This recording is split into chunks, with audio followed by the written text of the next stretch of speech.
Buenos días, muchachos, ¿cómo están? Buenos días, Hola, ¿qué tal? ¿Cómo Buenos estás? días, maestra. Qué bueno. Hola, Biel, buen día. Buenos días, Marisa. Buenos días. Esperamos 2 minutitos y empezamos, ¿sale? Hola, Daniel, ¿cómo estás?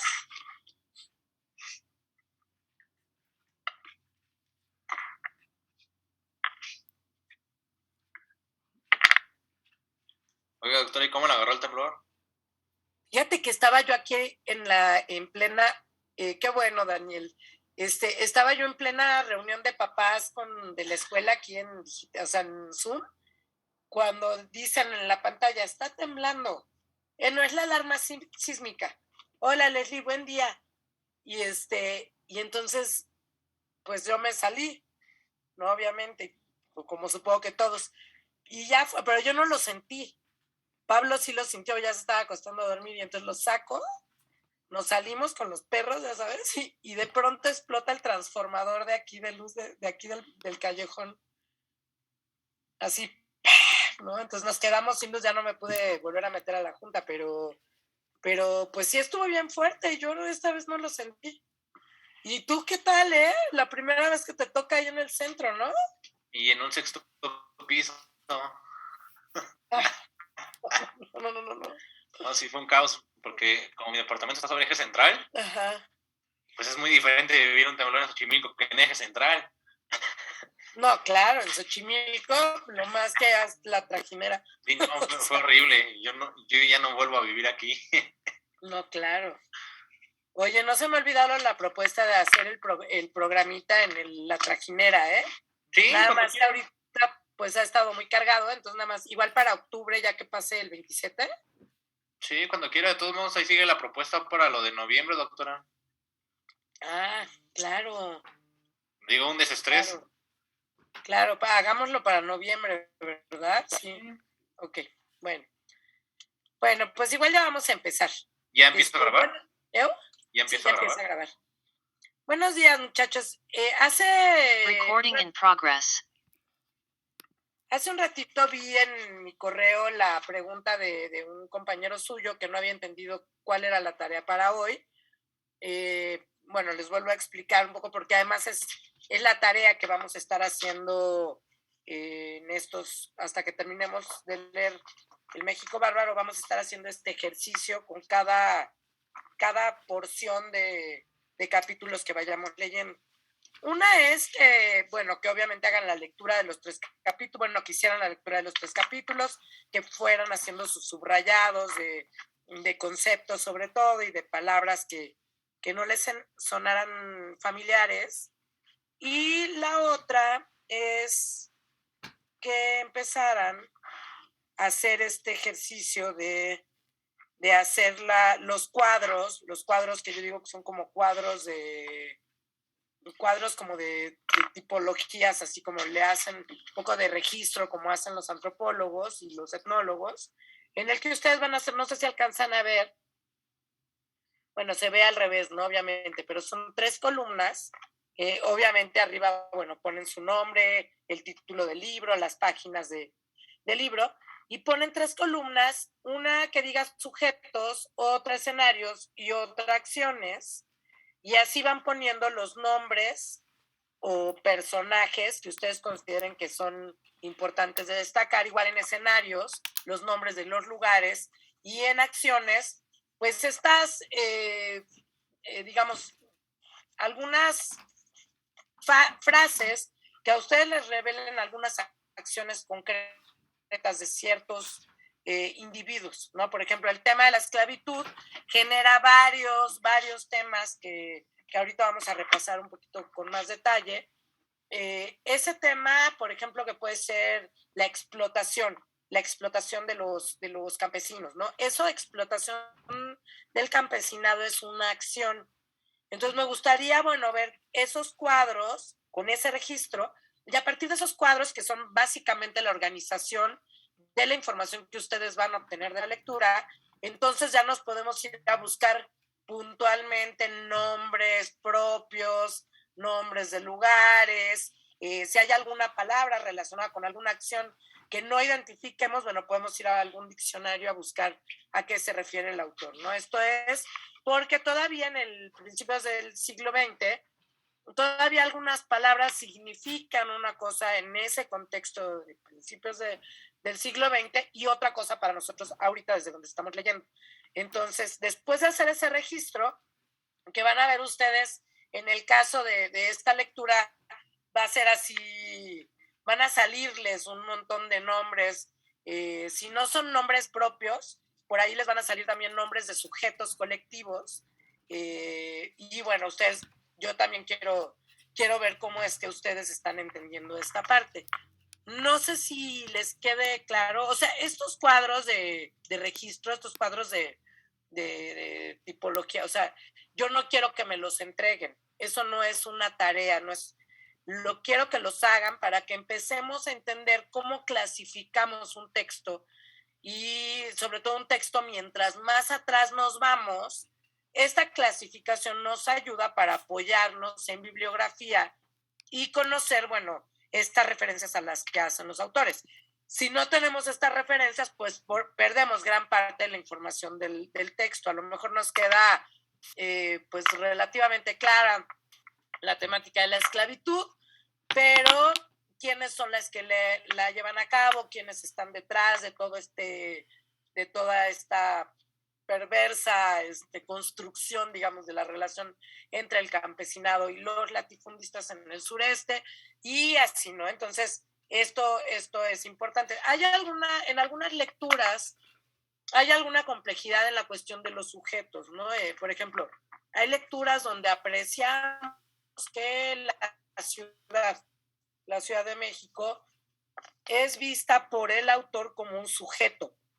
Eso, bueno, ya obviamente implica un poquito más de olfato, de agudeza de ustedes en su lectura para identificar este tipo de cosas, ¿no?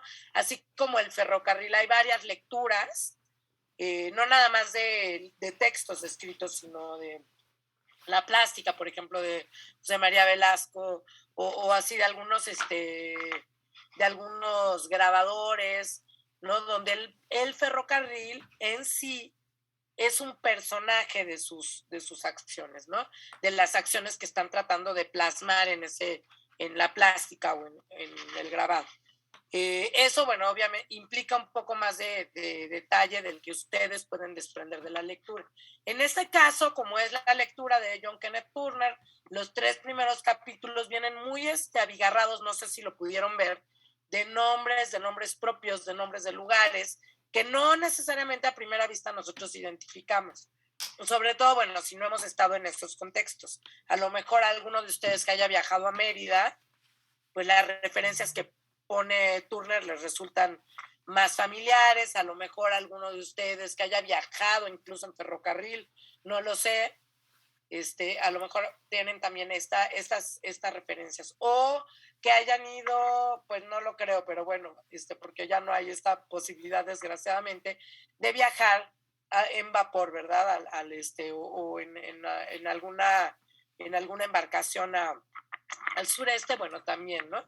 Eso nos da contexto también, o sea, nuestra experiencia de lo que está contando un autor, si hay alguna relación con esas referencias, obviamente también nos ayuda a comprender ese paisaje que nos está queriendo contar John Kenneth Turner. Exacto, ya viajarán en tren a Mérida, exactamente. Bueno, va a pasar cerca de Mérida, no propiamente a la ciudad de Mérida, pero ya iremos en el Tren Maya en cuanto esté terminado a ver cómo quedó ese proyecto, ¿no? No sé si les queda ya claro, si alguno de ustedes sí logró consolidar ese cuadro, no sé si tienen alguna otra duda al respecto, o si ya está clarísimo. Bueno, José Daniel, por favor. Hola, hola. Hola, ¿qué tal? Pues como tal, no sé si sea tanto duda. Bueno, lo que pasa es que yo, sinceramente, bueno, ya había leído con anterioridad, entonces, de no haber sido por ello, no tendría idea. No tenía entendido que era el libro, estos tres capítulos para este día. Ajá. Entonces, no sé si la próxima tal vez lo pueda poner como tarea ahí en el mismo Classroom, porque, o sea, sí tenía entendido que lo íbamos a checar en clase, pero no tenía entendido que ya los 3 capítulos. Ajá, Ajá. entonces, Ok. pues no sé Bueno, si nos va a dejar más o menos así de 3 en 3, porque es desde... exactamente. O sea, yo les comenté la clase pasada Ujú, que este libro lo vamos a ir leyendo poco a poco, con capítulos que tengan una coherencia entre capítulos, ¿no? Para poder ir desglosándolo. O sea, lo que vamos a hacer ahorita es o sea, como si hiciéramos un estudio anatómico, ¿no? Vamos a abrir el cuerpo del libro y vamos a ir poniendo cada uno de los aspectos del libro visibles frente a nosotros, ¿no? Entonces, eso es lo que vamos a hacer a partir de esta clase. Les había pedido que leyeran los 3 capítulos para hoy y que hicieran este cuadro clasificador, pero claro, como también tenían la entrega del trabajo de comentario de textos, igual vamos a ir de todos modos haciéndolo pian piano, ¿no? el cuadro clasificador. ¿Alguno de ustedes sí lo hizo? Ese cuadro clasificador que les estoy diciendo ahorita. Yo solo leí, pero no hice el cuadro. Ya, ok, Leslie. Sí, igual yo solo leí. Muy bien, ahorita pasamos entonces a la lectura. Jacqueline, ¿tú también? Ok. Entonces, ¿alguno de ustedes hizo el cuadro clasificador? Nada más levanten su manita en caso de que sí. ¿No? Ok, bueno. Entonces les voy a pedir, Viridiana, por favor. O Viridiana, sí hizo tu cuadro, más bien por eso levantaste la mano. Ok. Bueno, dado que nada más Viridiana hizo su cuadro, gracias, Viridiana. Vamos a dejar esto del cuadro para la clase que entra. Entonces, no sé si les queda claro qué es lo que tienen que hacer. O sea, van a tomar su libro de John Kenneth Turner, los 3 primeros capítulos los van a leer detenidamente. En esa lectura van a ir subrayando nombres, lugares y acciones. Y esos nombres, que no nada más son los nombres propios, sino yo me refiero a los personajes, ¿no? Puede ser un nombre propio, puede ser, no sé, algún apellido de algún miembro de la clase política yucateca de aquel momento, o puede ser un sujeto colectivo, es decir, latifundista, campesino, así, ¿no? Y entonces hacen primero eso, ¿no? Subrayan sujetos, personajes, escenarios y acciones, y los distribuyen en este cuadro clasificador que les digo, que les comentaba ahorita. En realidad, bueno, ahorita se los dice así porque esto es así. O sea, si lo hacen en tabla, si lo hacen en una tabla es mejor, ¿no? Porque queda como más estructurado, más ordenado, y así ustedes se dan cuenta también como del equilibrio, pues, de una lectura, ¿no? Entre toda la cantidad de información que tienen ustedes que buscar o no. ¿Esto para qué lo hacen? Básicamente es eso. Básicamente es organizar toda la información que no tienen a la mano, de la cual muy probablemente tienen poca o nula información. Y entonces, a partir de ese listado, ustedes hacen la investigación de todo lo que no saben de ese listado para poder tener idea de qué nos está hablando el texto.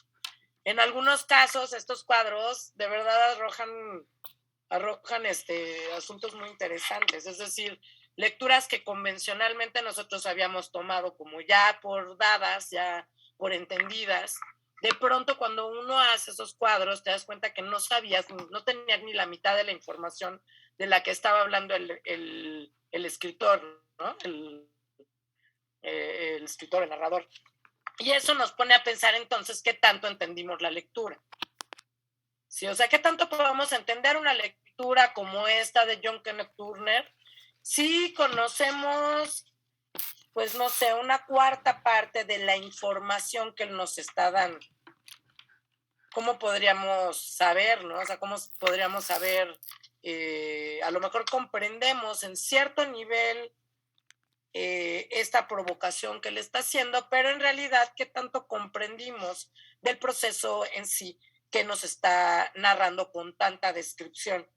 Hay autores como en el caso de Krillman, por ejemplo, la primera parte de la entrevista sobre todo, que no está tan abigarrado de nombres y de datos. Ya la segunda parte, la que es muy histórica, sí, o la que es más descriptiva, sí.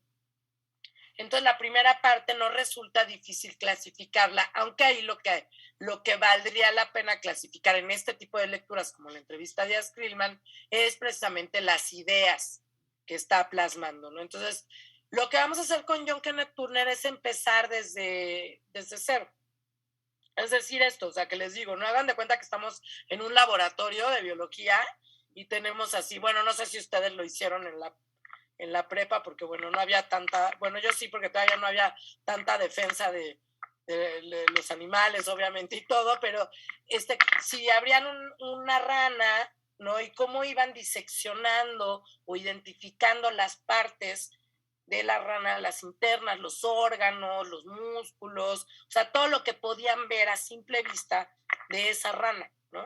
Hagan de cuenta que vamos a hacer eso. O sea, vamos a abrir el cuerpo del libro de Kenneth Turner para poder justo hacer esta clasificación de cada una de sus partes con ese detalle. Desgraciadamente aquí en el entorno virtual no lo podemos hacer como lo hacemos en la clase presencial, que es muy interesante porque todos participamos en la construcción de ese cuadro clasificador. Aquí, bueno, cada uno de ustedes va a hacer ese esfuerzo. Más adelante veremos si en el próximo libro, que es, no sé en cuál de los dos, no sé si el libro de Márquez Sterling o en el libro de Madero, hacemos equipos para hacer esta clasificación en equipo y poder tener también varias voces y miradas, ¿no? Es interesante el resultado de estos cuadros porque lo que uno no ve sí lo ve el otro.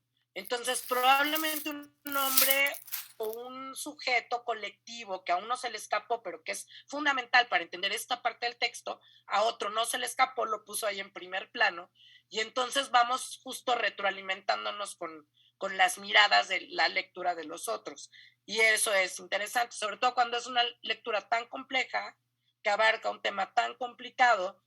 Y entonces cuando terminamos de hacer esa clasificación, investigamos los datos, los más que podamos, que vienen en estos 3 capítulos, entonces ya podemos decir, bueno, yo pensé que Kenneth Turner estaba hablando nada más de la esclavitud, pero no, él en realidad estaba denunciando la esclavitud y quiénes estaban detrás de la esclavitud. Ahorita, quienes sí leyeron los 3 capítulos, igual podemos comentar un poquito más.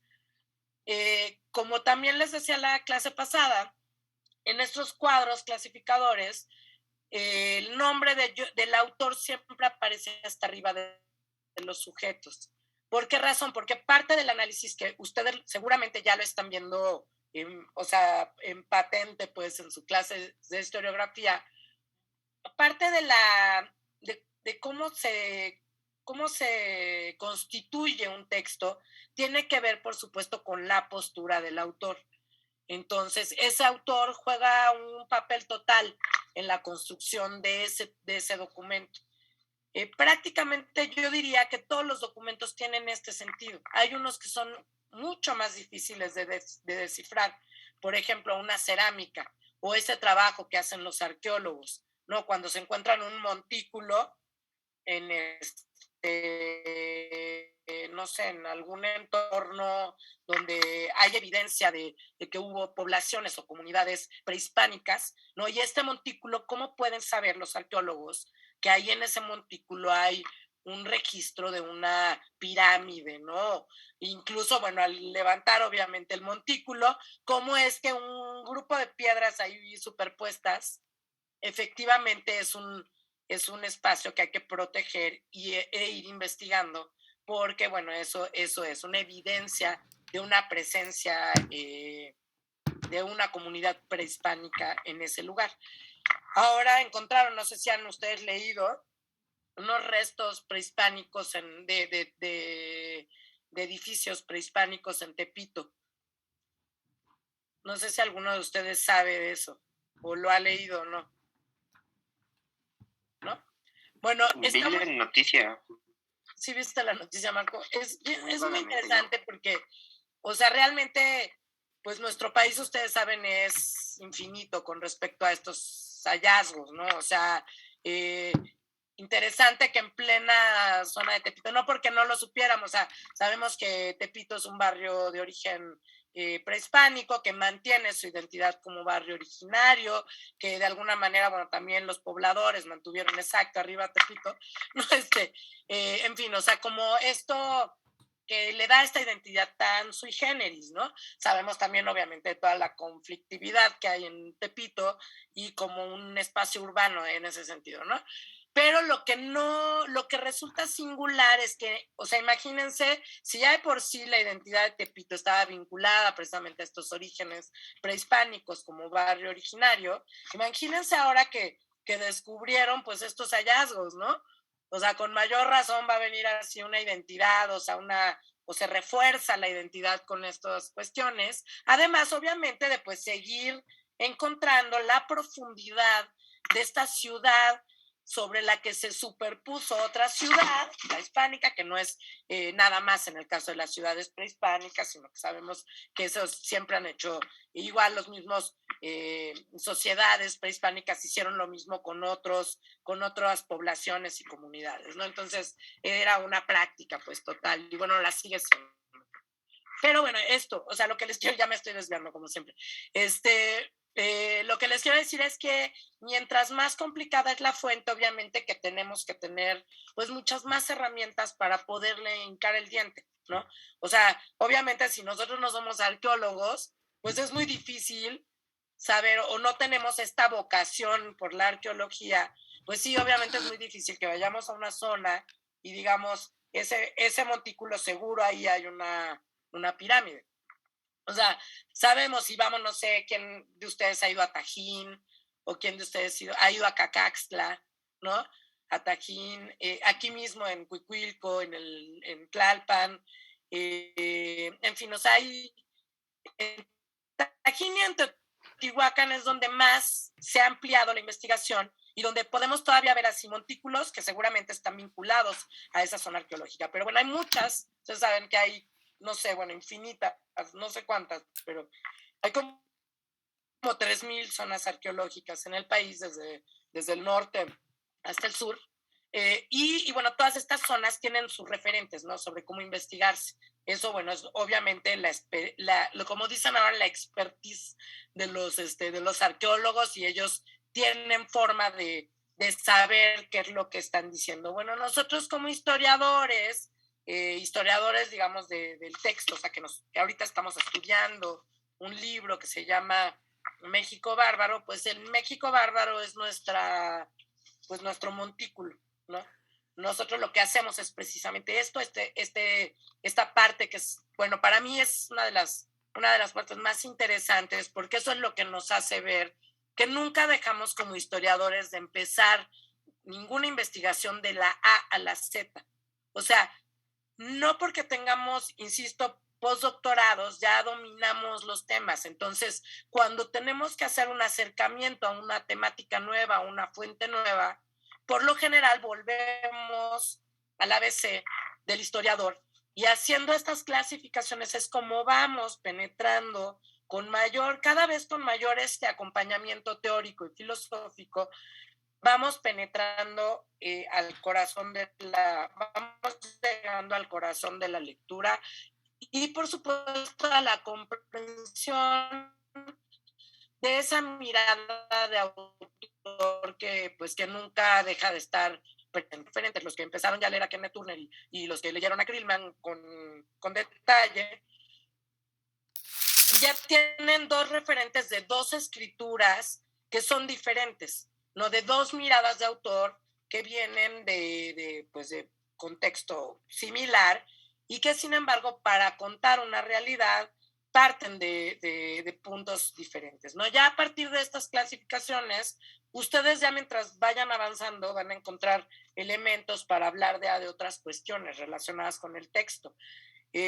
Cuando yo todavía estaba en la licenciatura, muchos de mis maestros empezaban a cuestionar sobre el tema del texto y las subjetividades del autor.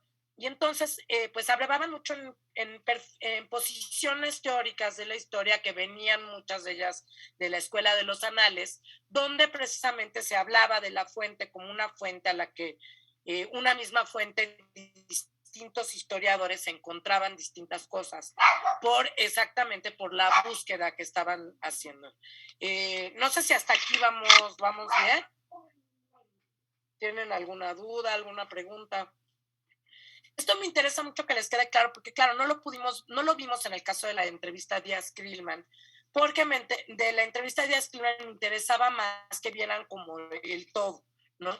Que vieran, que pudiéramos entender si lo que estaba, si la selección de párrafos que había hecho el imparcial correspondía al texto original. Permítanme, es que mis perros no, pero déjenme sacarlo. Bueno, esto, que me interesaba mucho que vieran, que entendieran, bueno, sobre todo es cómo entrarle, cómo poder comprender al autor, qué datos necesitamos saber del autor y cómo una lectura así, ¿quieren ver a mi perrito? A ver, bueno, tengo dos, pero este es el que estaba ladrando. ¿Cómo se llama? Se llama Pirata. ¿Todavía es cachorrito? No, ya tiene 6 años. No, ya es un... Bueno, no, pero para allá va. Bueno. Entonces, bueno, grancilla, perro, la verdad. Voy a extrañar ahora que regresemos a presencial. Pero bueno, y luego Jesús me quiere robar a mi otra perrita que no sé dónde está, pero bueno. Entonces dice, bueno, y ahora con Kenneth Turner, a diferencia de Krillman, sí me interesa que hagamos este ejercicio de hacer esta exploración puntual, ¿no? Obviamente, insisto, hay partes de este trabajo que pueden ser muy tediosas, que pueden ser muy arduas. Ustedes ahorita van a decir, ¿para qué estamos haciendo esto? Como nosotros, cuando yo estudiaba en la licenciatura, todavía nos enseñaban a hacer fichas de trabajo, donde teníamos que poner, no sé si ustedes lo ven todavía, pero teníamos que poner en una esquina las páginas, hasta arriba el nombre y el título del libro y toda la ficha bibliográfica, y aquí sacar la cita que está, o sea, que nos parecía que era así, la que íbamos a utilizar después para construir un ensayo, ¿no? En mi primer año la profesora sí nos enseñó a trabajar así. De hecho, sí, 2 profesores. De verdad, o sea, es ¿qué les parece ese tipo de organización o de...? Entre eso, notas al margen y así, es más útil que solo subrayar y leer, la verdad. Exacto. Pues yo lo que les puedo decir es que puede ser tedioso y de pronto uno dice, es que no entiendo por qué estoy haciendo esto cuando tengo la computadora, cuando puedo ya transcribir en la computadora y todo, pero a la larga van a ver cómo todo eso también ayuda, o sea, a sus cerebros, no sé, a constituirse de tal manera que después sus miradas de historiadores van a identificar estas cosas sin necesidad de hacer los cuadros clasificadores, las fichas de trabajo, ¿no? O sea, uno va educando la mirada también para que esas lecturas, por supuesto, nos arrojen no solamente mucha información, sino la mejor información posible. En el caso de estos textos, como el de John Kenneth Turner, insisto, o sea, cuando uno hace una primera lectura, pues te indigna, ¿no? Dices, ¿qué es lo que nos quiere decir? O no comprendes muy bien, pero ya en una segunda lectura ya uno va entendiendo claramente hacia quién se está dirigiendo, sobre quién está haciendo la denuncia tan precisa y la agudeza con que utiliza, por supuesto, los recursos narrativos, ¿no? Eso también es parte de un aprendizaje que les va a tomar toda la vida, porque, bueno, para los que van a ser historiadores toda la vida, les aseguro que nunca deja uno de aprender a hacer eso. Es más, siempre es más motivante cuando lo hace uno en equipo, ¿no? Porque podemos nosotros trabajar con colegas de otras disciplinas que traigan otras herramientas, como esta que yo les estoy diciendo de los cuadros clasificadores, pues no es una herramienta que utilicemos convencionalmente los historiadores, Ese es un trabajo que hacen los etnólogos, los etnohistoriadores, los antropólogos, porque claro, como van a hacer su trabajo de campo, pues tienen que ir haciendo un registro empírico de lo que van observando y viendo, ¿no? De observando, bueno, obviamente viendo y observando son igual para mí dos cosas diferentes, ¿no? De lo que van registrando, después ellos extraen la mayor parte de la información para contar qué es lo que querían, ¿no?, decir, ¿no? Pero ya es a partir de esta investigación empírica. Encontrarán que muchos historiadores, después de haber iniciado sus carreras, no sé, planteándose problemas así apoyados en Gramsci o en la escuela de Frankfurt, o que traen así un bagaje muy potente filosófico, han terminado o se han decantado por asumirse como unos empíricos totales, ¿no? Claro, ellos ya traen todos estos conceptos metidos en la cabeza y es la forma como ven la realidad a través de esos conceptos también. Pero en algún momento sí vale la pena hacer este trabajo que es muy arduo, muy tedioso de pronto, pero que finalmente nos va como educando a ver, a leer y a ver con mayor profundidad. Insisto, ¿cuántos de ustedes no han leído libros que terminan de leer y les preguntan, oye, ¿cómo se llamaba el personaje? Ni siquiera se acuerdan, ¿no? O sea, se acuerdan igual del principio o del desenlace, pero no se acuerdan como de esos detalles. Habrá otros textos, seguramente de acuerdo a sus intereses, que vean ustedes que los vean y los repasen y los subrayen y se los sepan casi tan de memoria que ya ni siquiera tengan que verlos para saber a dónde o a qué parte de ese libro dirigirse, etcétera, ¿no?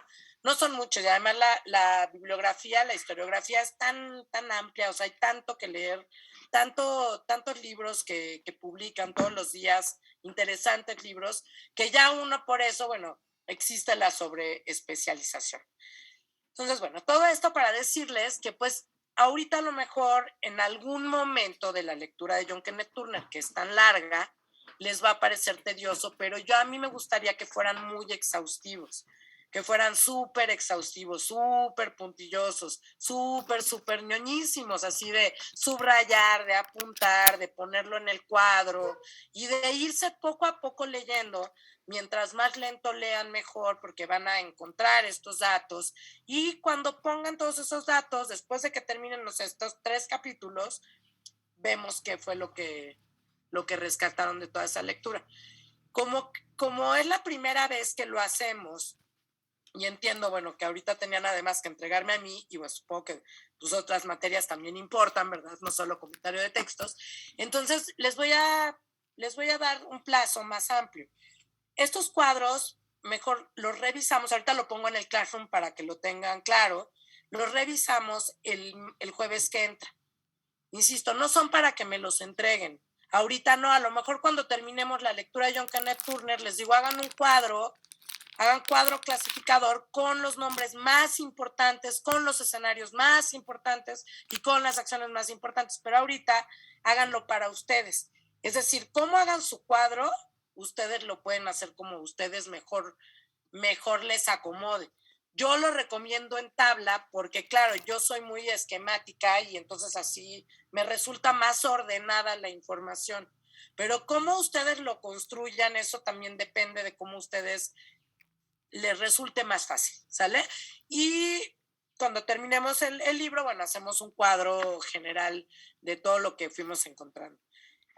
Lo revisamos el jueves que entra, no hay clase, perdón, porque es 16, sería hasta el martes de la siguiente semana. Revisamos el cuadro que ustedes hayan hecho de estos 3 capítulos primero y vamos, bueno, viendo con detalle lo que les dijo, bueno, todos estos aspectos que va registrando. Además, los primeros capítulos de Turner son yo les decía la vez pasada, son muy interesantes porque él tiene como esta vocación de antropólogo y entonces hace unas descripciones que no son nada comunes en el terreno periodístico. Como estamos esperando que en lo periodístico casi siempre nos den pues alguna versión de, una opinión de, o que hagan propaganda de, Pues entonces en esto, o sea, van a encontrar a un periodista bien sui generis totalmente, no muy singular. Y es interesante también eso. Después veremos otro tipo de escritores y otro tipo de escrituras. Entonces, esto también lo hace más interesante y más fascinante ir entrando hacia el fondo de las fuentes. Después de todo este rollo, ¿ya me expliqué? ¿Sí?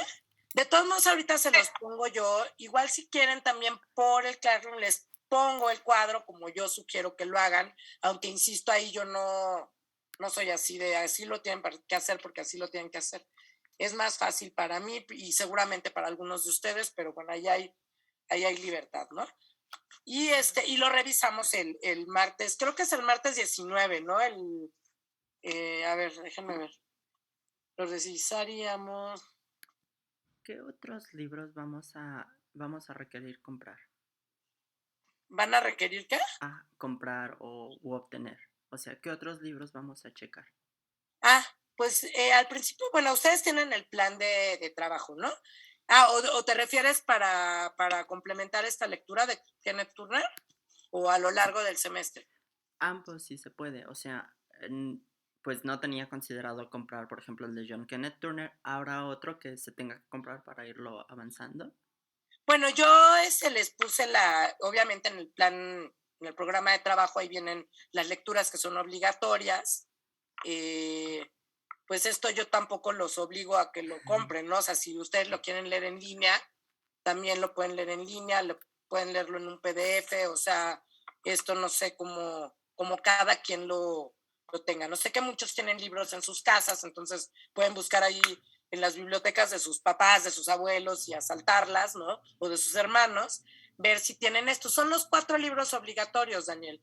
Era por un lado, bueno, la entrevista de Spielman, que les íbamos a dar nosotros los PDFs, está en México Bárbaro. Hay otro libro que en la Asociación Presidencial que también se las pusimos al principio del semestre, se las subí al Classroom, la Asociación Presidencial, y la versión del INERM de Los últimos días del presidente Madero.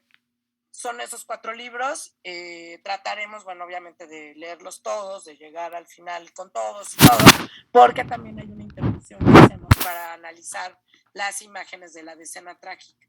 Ahora, yo se los compartí, no sé si tengan que comprarlos, o sea, yo los compro porque yo prefiero en papel para subrayar. Si los quieren comprar, pues seguramente pueden encontrar versiones de todos estos libros en la Gandhi o en el Sótano. Y esta versión del INERM, que la venden muy barata, no sé dónde la puedan adquirir, pero si no la quieren comprar, la pueden bajar de PDF o nosotros les compartimos el PDF ya. Si son 4 libros, 4 lecturas obligatorias. Todo lo demás, pues búsquenlo más bien, apóyense en la bibliografía que puedan encontrar en internet, pero que sí sea la bibliografía. O sea, no Wikipedia, aunque Wikipedia no está mal, no Wikipedia, no estas pues espacios de internet que ya traen una mirada detrás o una selección detrás, ¿no? O sea, más bien apóyense en libros que resulten confiables, pues.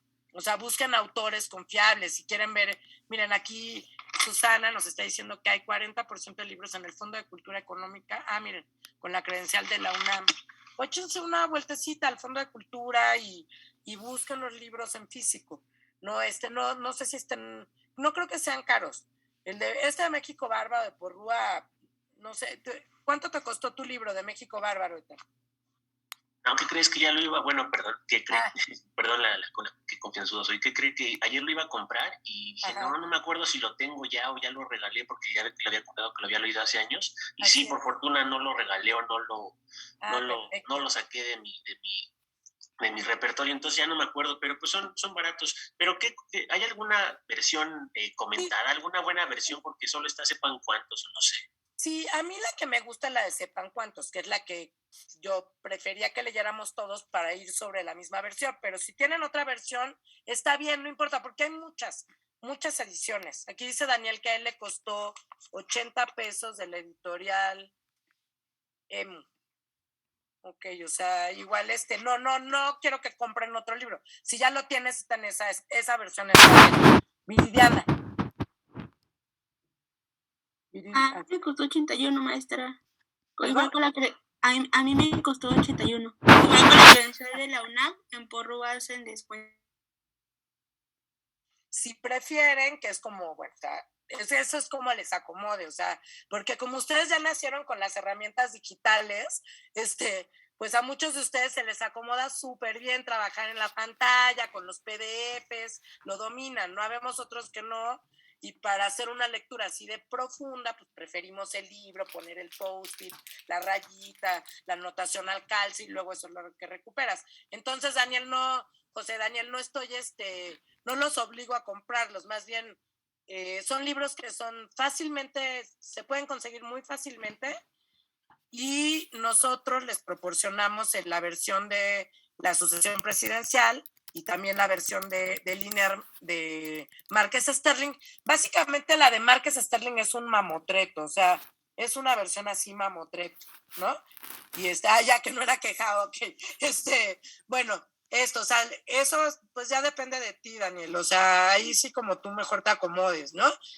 No se trata tampoco de que gasten, también lo pueden, exacto, conseguir como ebook, en fin, o sea, ahí es eso. De todos modos, lo que tienen que hacer todos, sí es estos cuadros clasificadores, eso sí no hay escape, pues no hay manera de que no los hagamos, porque básicamente se van a hacer nuestros materiales de trabajo de la clase. O sea, yo en 2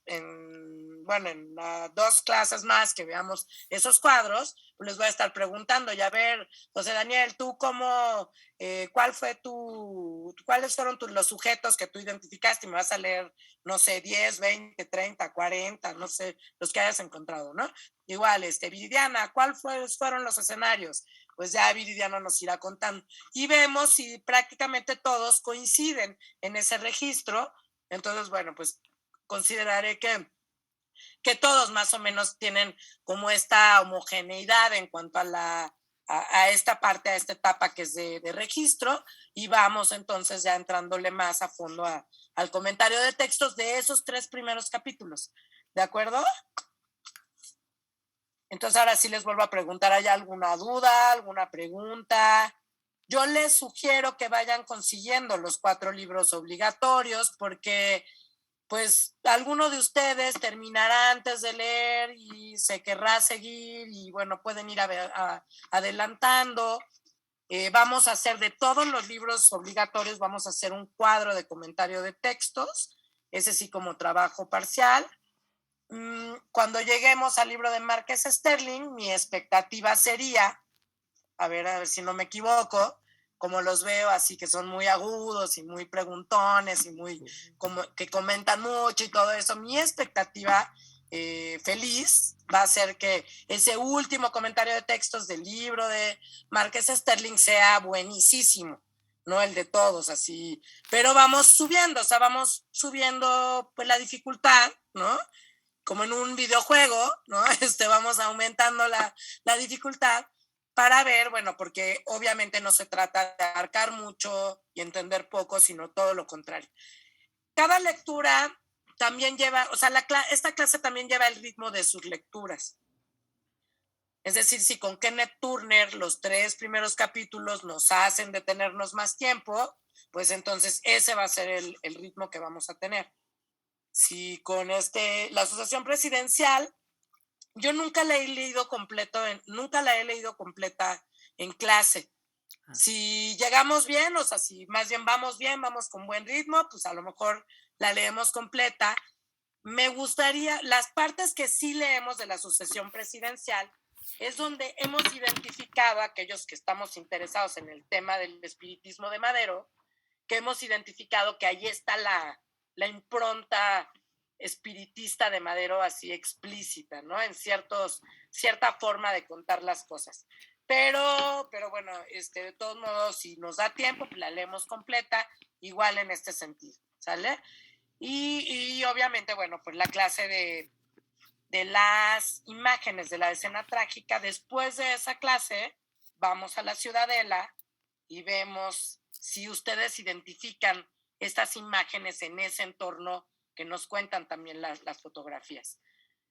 Ese ejercicio ya no para, o sea, es decir, yo les había dicho al principio que ya cualquier referencia que ustedes vayan leyendo, cualquier cosa que vayan en sus clases, todo esto les va a ir generando conocimiento. Entonces ya a partir de ahora todo igual va a tener una cierta vinculación entre otras, no como en la prepa que una materia está como aislada de la otra materia y no tienen, no se vinculan. Aquí al contrario, las materias, sobre todo las de primer semestre, van a ir viendo cómo nos vamos vinculando de alguna u otra manera con los contenidos de las materias, ¿vale? Me gustaría entonces, para no spoilear, ¿no?, los primeros capítulos, y bueno, obviamente Leslie o quien sí haya adelantado con los capítulos, bueno, quédese con eso mientras vayan trabajando el cuadro. Me gustaría un poco recapitular quién era John Kenneth Turner y qué es lo que vamos a ir registrando, observando, qué temas van a ser los principales que vamos a observar en su libro, ¿no? ¿Quién quiere contarme qué fue lo que hablamos de quién era John Kenneth Turner? Que bueno, Jesús expuso la clase pasada. Bueno, Jesús, ¿tú quieres? A ver, tú cuéntanos quién era. Ah, Susana. A ver, Sí, Susana.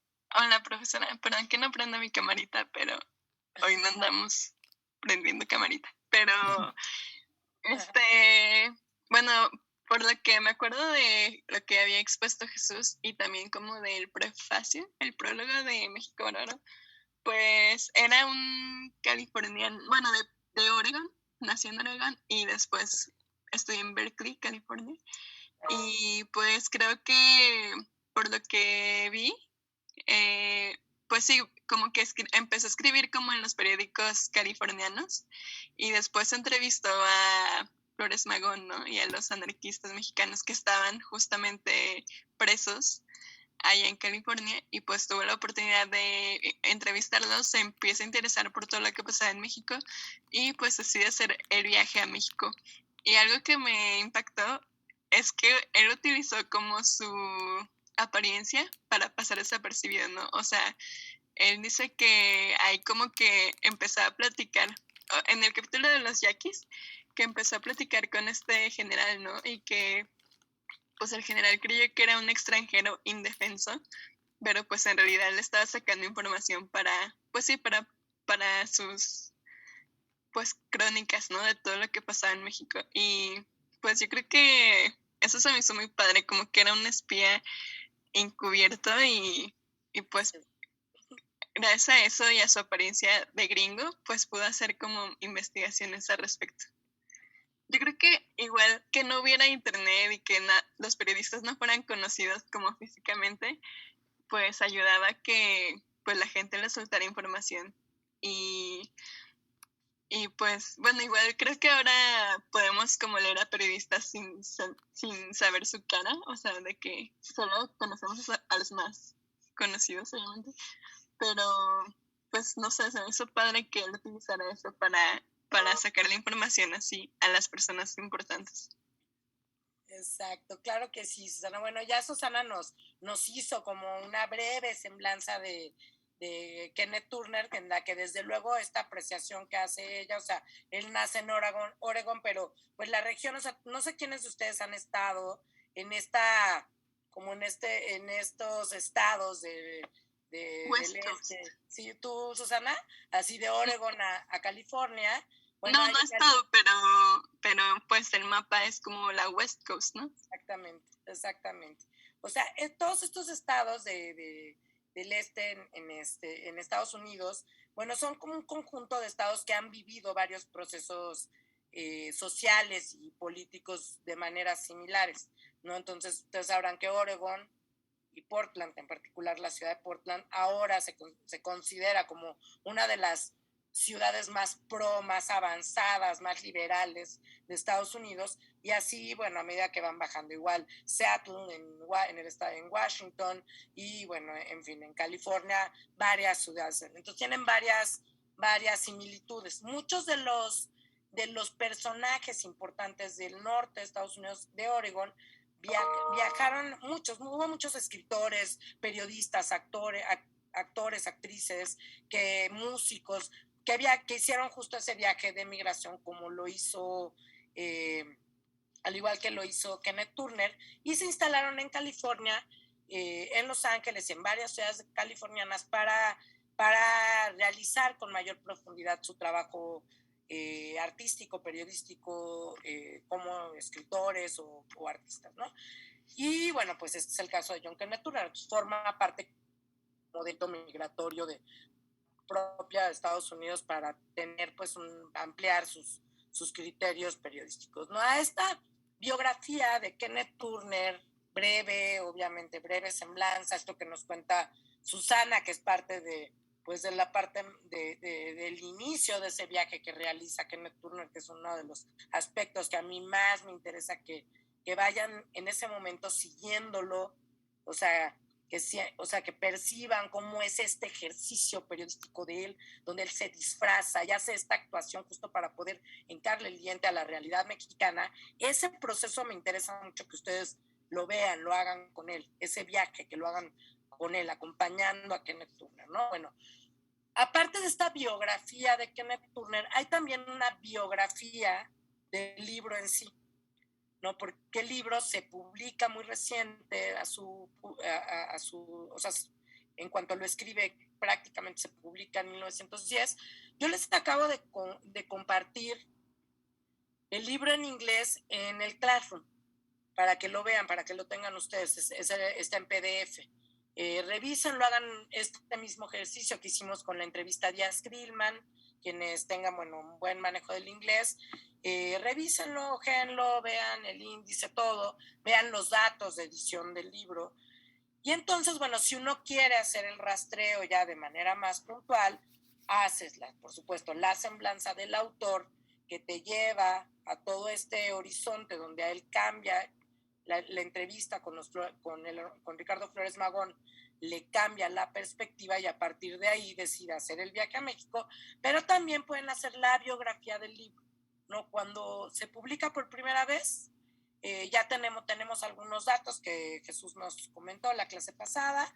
Se publica en una revista que se llama American Magazine, algunos fragmentos.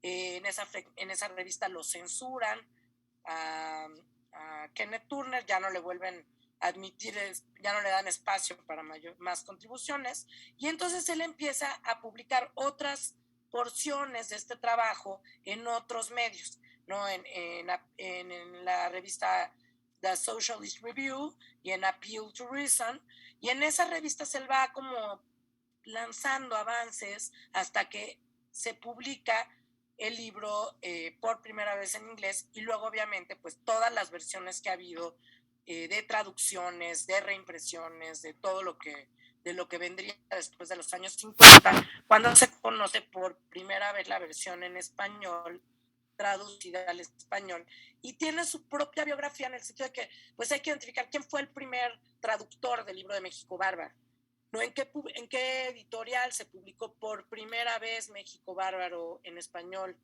Después de esa publicación en español de México Bárbaro, ¿cuántas publicaciones, cuántas editoriales han publicado el libro?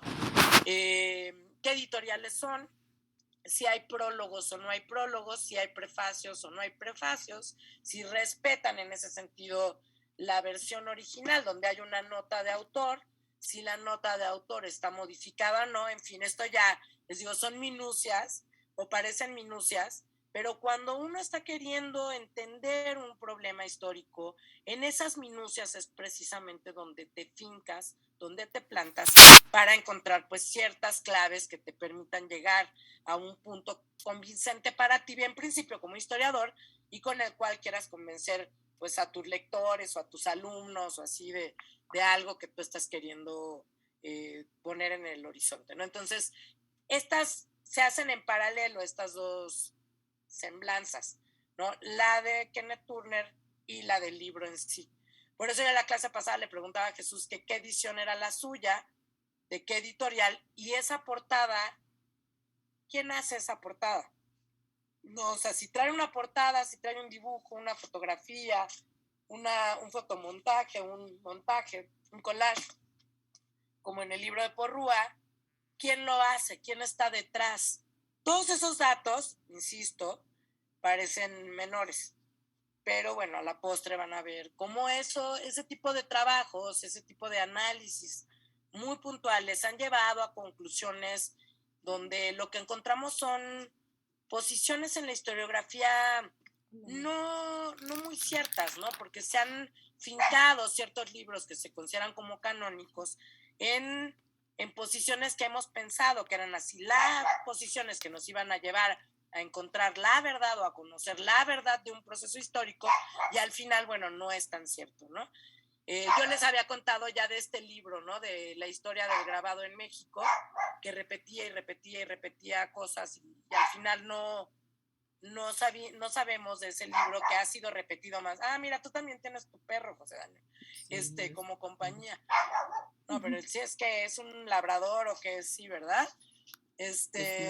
Bueno, de estos libros que han repetido y de los cuales los historiadores han repetido ideas, y cuando uno va a la fuente original, encuentras cosas que los que han repetido las ideas de ese libro no se habían fijado, por distintas razones. Esas uno ya las tendrá que encontrar, ¿no? No necesariamente es porque sean unos falsificadores, ni tampoco porque sean unos mentirosos, sino porque cada historiador va buscando lo que quiere buscar, y entonces ahí a veces uno también hace esta cosa que es forzar a las fuentes a decirle lo que quieres tú que digan, ¿no? Otro caso muy interesante, pero bueno, para eso les voy a traer al autor. Es el caso del libro Los 8,000 kilómetros de campaña de Álvaro Obregón. Ese libro, no sé si ustedes lo han tenido en sus manos, si lo han visto, si han leído partes o si han oído hablar de él. ¿Sí? Bueno, levantan su manita. Sí, bueno, que ya Aitan ya me dijo que sí. Ese libro es un mamotreto que escribió Álvaro Obregón cuando triunfa. Bueno, Susana, mira, es un libro que es muy importante para conocer las posiciones también de los revolucionarios en el norte del país, ¿no? Obregón escribe ese libro cuando ya está instalado en el poder, cuando él ya está instalado. Entonces, él hace ahí un recuento de cómo fue, obviamente, pues el inicio de la gesta revolucionaria hasta los 8,000 kilómetros de campaña de Álvaro Obregón. Es un libro muy difícil de leer, pero es un libro que todos los historiadores de la Revolución Mexicana utilizan como una fuente indispensable para entender precisamente el proceso revolucionario en sí completo, ¿no? Algunos de ustedes que les interese mucho la historia de la Revolución Mexicana sabrán, bueno, dónde fue que Álvaro Obregón perdió el brazo, qué fue ¿qué dice Alejandro aquí? Obregón fue el primer vato que hizo campaña por todo México, exactamente.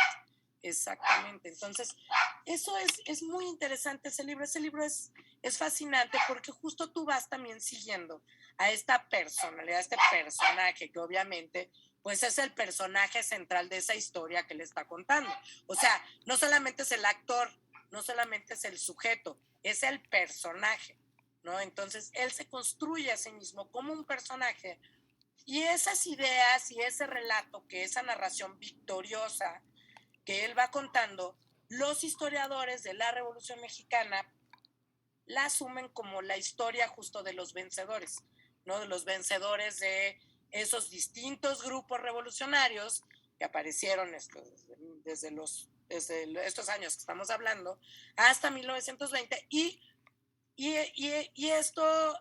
bueno, eso van repitiendo, pues obviamente esta versión desde la victoria, o contada desde la victoria, del resto del proceso revolucionario. Hay historiadores, bueno, se han preocupado por analizar la fuente en sí, o sea, por irse a los 8,000 kilómetros de campaña. ¿Por qué razón? Álvaro Obregón está acomodando los hechos a su conveniencia, ¿no? Y entonces esos hechos que él está acomodando a su conveniencia se han dado a la tarea, así como yo les decía que Armando Bartra se dio a la tarea de efectivamente constatar la mirada de Turner y de saber exactamente con qué fuentes contar esta mirada de Turner.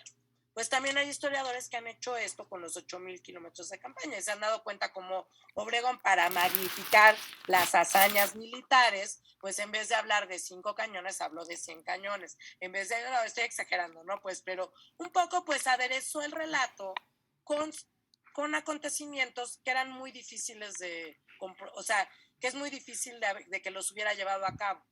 Que solamente, obviamente, los historiadores militares, que son así de las personas, de los historiadores más ñoños que yo he conocido, de todos, ¿no? Porque saben exactamente cuántas armas, cómo son las armas, cómo son las balas, cómo son los cañones, cómo es un cañón en la Europa de esos años y en México, en la Europa de Napoleón, y cómo es uno aquí, y cómo se intercambian, por supuesto, estas visiones militares a través de los armamentos. Saben perfecto por qué Obregón estaba mintiendo a su favor, o sea, mintiendo entre comillas a lo mejor si quieren, porque bueno, lo que él estaba era aderezando su relato para por supuesto ponerse él como el vencedor o su posición, o a los obregonistas o a los últimos carrancistas como los personajes vencedores de la revolución y merecedores en ese sentido de ser la nueva clase política postrevolucionaria, ¿no? Ese libro es un librazo, o sea, ustedes lo agarran por donde lo quieran agarrar, pero agárrenlo como fuente, a Obregón como personaje, ¿no? Y entonces, pues lo que han demostrado son las falacias que en la historiografía de la Revolución Mexicana se han repetido a lo largo de prácticamente un siglo, ¿no? Cuando un historiador de la Revolución Mexicana vuelve a tomar como referente para construir su versión de la Revolución Mexicana los 8,000 kilómetros de campaña, ustedes ya saben que mejor primero se van a leer los 8,000 kilómetros de campaña, ¿sale?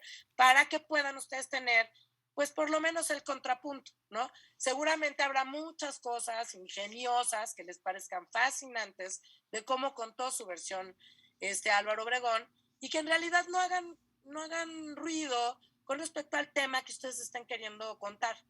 Pero habrá quien, si se fincan en aspectos más regionales, territoriales, geográficos, encuentre que esas falacias han sido nocivas o dañinas para construir precisamente las historias regionales, ¿no? Porque como todo, hubo una etapa de la posrevolución en que esas construcciones de las visiones de la historia de la Revolución Mexicana eran contadas desde el centro y no desde las regiones. Afortunadamente ahora contamos con una amplísima producción historiográfica desde las regiones, contada por historiadores que se han ido a los archivos regionales, que han estado en contacto con los últimos revolucionarios, los últimos carrancistas, los últimos villistas, y han entrevistado, y en ese sentido, bueno, hay una nueva historiografía que viene de estos horizontes, que viene de estos contextos, que contradicen en muchos sentidos esa vastísima historiografía de los que contaron la historia de la Revolución Mexicana viéndose el ombligo desde la Ciudad de México, ¿no? Claro, en algunos casos también se entiende o la explicación viene porque se estaba construyendo una visión de lo nacional. Pero también esas visiones de lo nacional nos hemos dado cuenta del daño que han hecho para invisibilizar procesos particulares de las regiones a los que vale la pena pues entrarle con mayor detenimiento, ¿no? Y que han resultado dañinos a la postre. Por ejemplo, nada más la historia del agua en el norte es un tema todavía, para historiadores es un tema potente, que daría muchas explicaciones a cómo se ha utilizado, por supuesto, el manejo del agua en el norte, cómo ahora es que está tan enmarañado, ¿no? En la política, en la economía de las grandes corporaciones, etcétera, norteamericanas y mexicanas. En fin, ya ven, ya me fui hasta allá otra vez. Pero todo esto espero que les dé un poco como de contrapunto, como de materia, para que ustedes sepan que esto, o sea, cuando uno hace estas dos semblanzas, la semblanza del autor y la semblanza del libro, más o menos por ahí te va a llevar, por esos horizontes, por esos laberintos, donde la respuesta no está sencilla. O sea, no vamos a encontrar la respuesta de para qué escribió el libro Kenneth Turner, aunque él haya hecho la declaración explícita en su prefacio, o en su nota inicial, no vamos a encontrar la respuesta hasta que no hayamos terminado el libro. viéndolo con ese detalle con el que lo vamos a ver, ¿no? Hay otros libros que son un poco más simples, pero que también en la simpleza está la complejidad. Entonces hay que irnos poco a poco. Pues digo, o sea, ahorita pues obviamente nos queremos comer al mundo, pero para esto, para las fuentes históricas, hay que ir poco a poco, caminando así poco a poco, para que ya en algún momento puedan correr, pero con el suficiente bagaje para que estas lecturas o análisis de cualquier fuente histórica que ustedes elijan les pueda ofrecer la mejor información posible. Además de esta semblanza o de esta recuperación de la semblanza que hizo Jesús y que recuperó ahorita Susana de Kenneth Turner, sabemos también que Kenneth Turner, aparte de entrevistar a Ricardo Flores Magón, entrevistó a otros 2 personajes importantes. Importantes porque no solo son importantes para entender el magonismo, sino también porque son importantes para plantearse temas como el liberalismo y el anarquismo, por supuesto, ¿no? Entrevistó también a Antonio y Villarreal, que después vamos a ver quién es Antonio y Villarreal, y entrevistó también a Librado Rivera. A ellos los entrevistó en la cárcel de Los Ángeles. Y sabemos esto, entonces tenemos que ver ¿por qué están estos 3 personajes en la cárcel de Los Ángeles? O sea, ¿no les da curiosidad, o sea, saber por qué llegaron ahí? ¿Qué están haciendo ahí? ¿Por qué están ahí? ¿Por qué están encarcelados ahí? O sea, ¿qué hicieron que están encarcelados en Los Ángeles, no? También, cuando llega Kenneth Turner, finalmente hace el viaje a la península de Yucatán, quien lo introduce a la selva o a este contexto es un abogado que se llama Lázaro Gutiérrez de Lara. De Lázaro Gutiérrez de Lara, gracias a estas acciones editoriales que ha tenido Diego Flores Magón, se han recuperado sus escritos, sus visiones y sus posiciones. Entonces, para complementar la mirada de Turner, tenemos 4 miradas, por lo pronto. Ricardo Flores Magón, Antonio I. Villarreal, Librado Rivera y Lázaro Gutiérrez de Lara. Estos 4 personajes que sabemos, que sabemos que antes y a la llegada de John Kenneth Turner a México tuvieron vínculos con John Kenneth Turner, de los 4 quedan testimonios por escrito. O sea, los 4 se dedicaron a escribir en distintos formatos, en distintas publicaciones, libros, folletos, arengas, publicaron con seudónimos, etcétera, pero los 4 eran escritores. Entonces tenemos una forma como de analizar el pensamiento de Turner, vete para allá, a través de estas claves ideológicas, de estas posiciones políticas, de estas posiciones como escritores, y en muchos casos que como periodistas tuvieron estos 4 personajes, ¿sí? Entonces son 4 contemporáneos de Turner, con los cuales sabemos que él tuvo un intercambio, un vínculo, una asociación. Uno de ellos sabemos que declaradamente lo vincula con el magonismo en México, ¿no? Inicia esa trayectoria. Entonces tenemos 4 personajes y una publicación, Regeneración. Además de los lugares donde ya había escrito Turner antes. O sea, esto que les estoy diciendo es, construyamos la semblanza de Turner ahora a partir también de estas claves, ¿sí? Y vamos a profundizar en el pensamiento de Turner a partir también de estas claves que son coetáneas a Turner.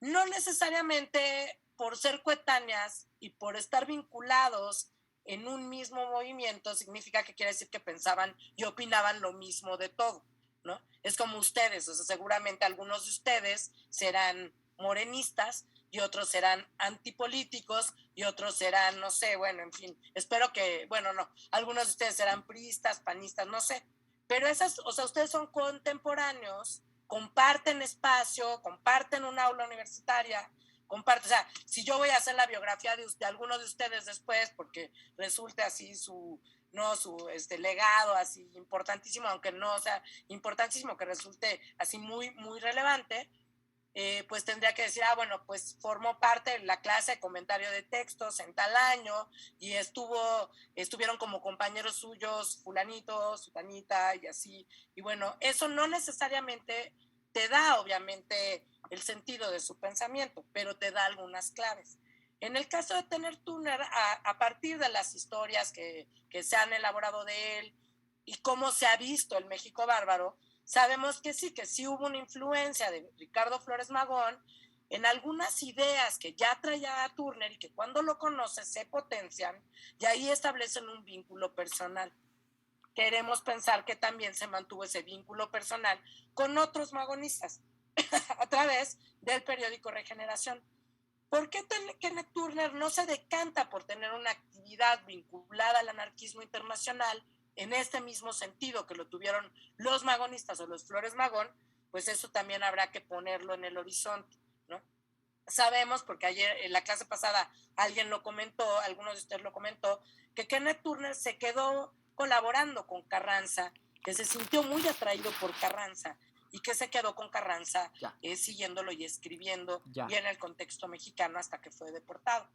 En fin, o sea, hay como varias cosas de Turner que todavía permanecen como en un enigma, que valdría la pena como ir viéndolo más a él si uno lo va siguiendo a él. ¿Por qué permanece en un enigma? Porque no ha sido del interés hacer una biografía de Turner, no por otra cosa, ¿no? Así como Claudio Lomnitz quiso hacer una biografía de Ricardo Flores Magón, solo de Ricardo Flores Magón, y le salió el mamotreto que le salió, no sé si la han visto o leído, es un mamotreto así de este tamaño. Así también a alguno de ustedes que le interesara John Kenneth Turner, seguramente le saldría también una biografía amplísima, buscando precisamente en todos esos aspectos que lo vincularon al contexto mexicano y a otros contextos, los datos claves para entenderlo a él como personaje, como periodista, como persona y por supuesto como sujeto que nos legó una visión de México que hasta ese momento los mismos mexicanos sabían de oídas si habían tenido leer algún ejemplar de Regeneración que no lo hubieran quemado, desaparecido, destruido, etcétera, pues entonces era un referente. O la gente que vivía en los lugares donde se describen estas atrocidades, pues, ¿no? Entonces, bueno, no sé si recapitulamos, o sea, hay dos semblanzas que hacer cuando uno empieza a leer un texto del cual tiene, por supuesto, esta información de apoyo, ¿no? La semblanza del autor y la semblanza del texto.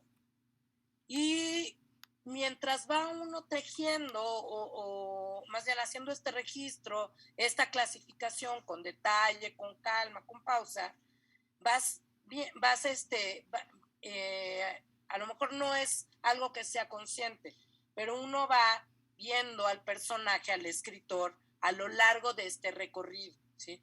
Y esa es un poco la intención que yo quisiera que hiciéramos, o sea, este trabajo, ¿no? O sea, sí tenemos muchos datos, o sea, cuando hablamos de México bárbaro, hablamos del México bárbaro de esos años que está describiendo Kenneth Turner, pero esas descripciones que él hace, o sea, el libro es nuestra fuente, pero es de México bárbaro, pero esa fuente no se publicó en el momento mismo de haberse hecho la denuncia, por lo menos no la traducción en español. Entonces, eso es un enigma. O sea, ¿cuándo fue que esta fuente, como México bárbaro, formó parte del imaginario de los intelectuales, historiadores, científicos, políticos, sociales que se dedicaron a hablar de la Revolución Mexicana teniendo al México bárbaro como un paradigma? Entonces, de inicio, obviamente, pues el libro no es un libro que nos permita, así de entrada, plantearlo como un parteaguas o un paradigma de esa historiografía reciente de la Revolución Mexicana. Sin embargo, sí es un libro que tiene una intención muy clara. O sea, Turner no está haciendo historia de México, por lo menos no está haciéndola desde la posición de un historiador, aunque lo que esté haciendo es darnos datos fundamentales para construir esos episodios y escenarios de la historia de México, de ese México del Porfiriato de finales del 19, principios del 20, previo al estallido del movimiento revolucionario. ¿Sí? O sea, todos estos niveles, obviamente ustedes los van a ir acomodando. Esto no nada más lo vamos a hacer con Kenneth Turner, lo vamos a hacer después con Madero. Con Madero tiene otro interés, ¿no? O sea, lo interesante está en otro lado, tal vez. Pero vamos a hacer el mismo recorrido. Vamos a ver primero a Madero y luego el recorrido de la asociación presidencial hasta esta versión súper elegante. Bueno, sacaron varias versiones elegantes cuando se cumplieron los 100 años de publicación de la asociación presidencial, pero hay una publicación muy elegante que debe ser muy cara de Porrúa, donde, bueno, es además súper difícil de leerlo porque el libro en sí es difícil de agarrar, de cargar, ¿no?